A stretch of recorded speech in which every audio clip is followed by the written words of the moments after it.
Génibet, Paris-Picanly. En ce moment, profitez de 250 € de bonus de bienvenue.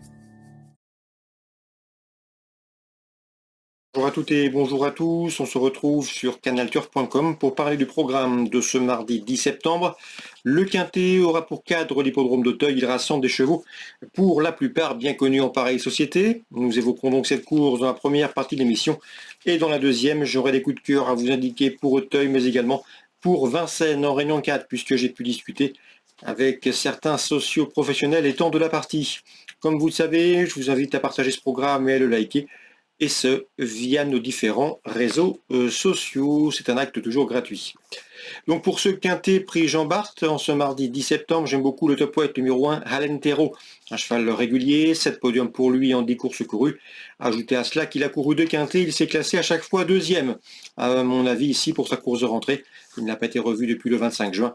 Il peut parfaitement rendre victorieusement le poids à ses rivaux du jour. Numéro 1, Halentero, mon préféré. Je lui poserai principalement le numéro 3, Nance Ross, un cheval qui a été arrêté en dernier lieu, mais j'avais bien aimé sa prestation enregistrée dans le prix Guy Denouot où il avait gagné. C'était sur le tracé proposé au mois de mars. Pour sa rentrée, il convient de s'en méfier. Il n'est pas des plus faciles à utiliser, mais à mon avis, il a le niveau numéro 3. Ensuite, je placerai le numéro 8 dans cette épreuve, c'est Rock'n'Roll qui reste sur une victoire au mois d'août à Clairefontaine. Un cheval qui avait également pris la 5e place d'un quintet à pareille époque l'an dernier à Auteuil. On garde. On conserve également le numéro 6, Gurzuf, qui reste sur une victoire fin juin à Auteuil. Le cheval a été remonté de 8 livres sur l'échelle des poids, mais à mon avis, il conserve son mot à dire pour l'obtention d'une très bonne place. Le numéro 7, à savoir Folly Foot, est le doyen de cette course. Il a 9 ans, un cheval confirmé à ce niveau. Il compte en effet une victoire et 3 places parmi les 4 premiers en 13 quintets courus. Il avait conclu seulement 9e de cette course l'an dernier. Je pense qu'il peut faire mieux cette année. Le numéro 4, le Roi David, est un cheval qui, à mon avis, vaut un lot de ce genre. Il effectue donc course de rentrée, mais il compte déjà 3 places dans les 4 premiers en 6 quintets courus, du 50% de réussite, 4e notamment du prix Ardati. Dans ce lot, je le pense capable de jouer les places. Attention également numéro 15, Happy Harry, qui a débuté sur les obstacles au cours de l'hiver. Il a totalement pris la 4e place d'un quintet. C'était au mois d'avril. À mon avis, dans ce lot, il ne peut pas batailler pour les accessites. Je retiendrai en fin de combinaison le numéro 10, Chichi de la Vega. Ses résultats enregistrés en 2024 n'ont rien d'enthousiasmant, mais le cheval avait remporté, souvenez-vous, le prix Prince des Coins, une épreuve de même facture disputée à l'automne l'an dernier, pratiquement à pareille époque. Mieux vaut donc s'en méfier. En canon partant, je retiendrai le 14, Panarea. On résume tout ça en chiffres pour ce quintet du mardi 10 septembre. Le 1, Halentero. Numéro 3, Nance Rock. Numéro 8, à savoir Rock'n'Roll. Le 6, Gurzuf. Le 7, Folly Foot. Le 4, le Roi David. Le 15, Happy Harry. Et le numéro 10, Chichi de la Vega. As 3, 8 et 6, 7, 4, 15 et 10. On se retrouve désormais dans la seconde partie de l'émission pour les coups de cœur. En ce moment, profitez de 250 € de bonus de bienvenue. Voici désormais mes informations et conseils de jeu pour ce programme du mardi 10 septembre. On va commencer par Auteuil et notamment la 4e course.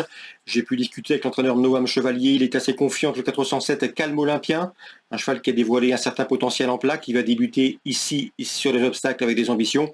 L'opposition est difficile à situer avec des chevaux que l'on va apprendre à connaître ces obstacles, mais une bonne prestation est attendue pour ce 407 Calme Olympien. Je pense que la cote sera intéressante. On peut lui opposer 2 chevaux qui peuvent se targuer d'avoir gagné en plat. Le 402 Joker Deney ou encore le numéro 10 Nevada, 4e course, 2, 7 et 10.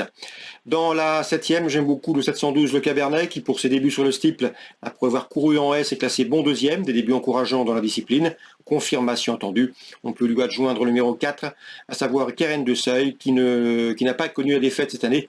2 courses en 2024, 2 victoires, une victoire en S, l'autre en steeple. Confirmation là aussi attendue, 704 et 712. Concernant Vincennes en Réunion 4, j'ai pu discuter notamment avec Jules Le Roulet. L'interview sera disponible sur canalturf.com. Il aura 2 partants dans l'épreuve d'ouverture. une épreuve avec des 2 ans en piste. Le 102 My Buddy et le 107 Mambotoris, 2 chevaux qui ont le potentiel pour prendre des places ici, l'un étant plus précoce que l'autre. Je vous invite pour ce faire à voir et à lire l'interview de Jules Leroulet pour ce premier rendez-vous. Une interview disponible gratuitement sur canalturf.com. Je leur préférerais toutefois dans cette course le 106, c'est Manalu, un cheval estimé par Philippe Allaire, un cheval bien né. C'est le frère utérien d'un certain Onek. Un bon sang ne saurait mentir. Le cheval n'a pas manqué ses débuts. Une victoire plaisante, pleine de promesses, avec la manière enregistrée en province. Le 106 Manalu devrait pouvoir répéter en région parisienne, tout comme le 8 Milan, qui lui aussi a débuté victorieusement. Il dépend de l'entraînement redoutable de Thierry de Valdestin. 106, 108, le 2 et le 7 brigueront les places.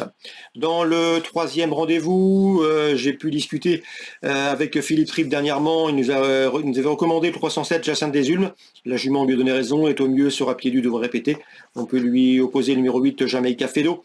Là aussi, Olivier Touvet nous l'avait recommandé. Elle reste sur une victoire. Elle n'est pas toujours des plus sages, mais dans un bon jour, elle est capable de pleinement confirmer sa dernière victoire. Attention également au numéro 13.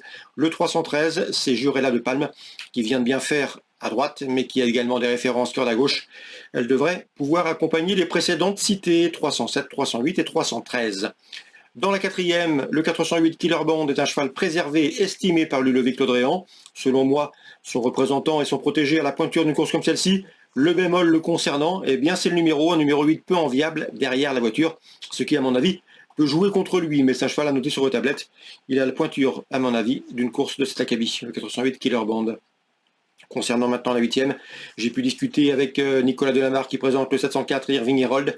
Le cheval est au mieux, confirmé et efficace en amateur. Il devrait une nouvelle fois jouer les premiers rôles. J'ai senti un entraîneur assez confiant. Je pense que là aussi l'interview de son mentor sera disponible gratuitement sur canalturf.com. On peut toutefois lui poser dans cette épreuve Inès Quick, numéro 3, également le numéro 7, Igor Viking.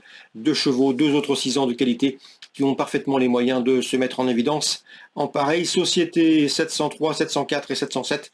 La 8e course, 803, 807 et 804 pour ce 8e rendez-vous réservé aux drivers amateurs. Excellente journée à tous, très bon jeu, rendez-vous demain. Génibet, Paris Picanli. En ce moment, profitez de 250 € de bonus de bienvenue.